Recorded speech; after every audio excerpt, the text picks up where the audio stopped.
Sedang Christmas Inyo ang may jene En maulan mayong wan Pada yung buwan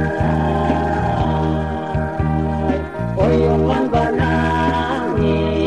Yung may mantap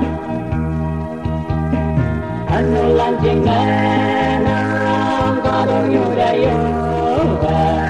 Wang niya karong yung mai gần bunyi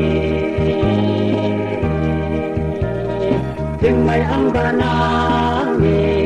như môi mang ta ông câu đi cha mẹ ca đồng như ngô quan đè ở đâu yên như nè na mẹ yêu tha chúa qua cao ông nam đè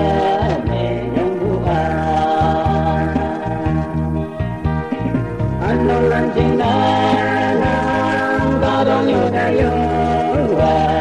vang nhạc ta đông yêu ta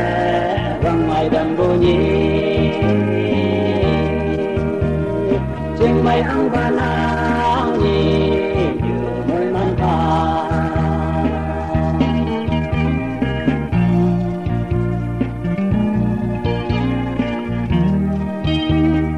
ta đông yêu adu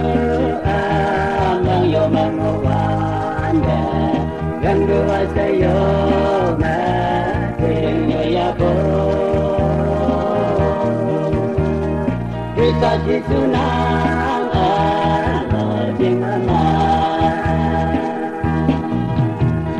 Ano lang jingana Karong yo dayo Wang ya karong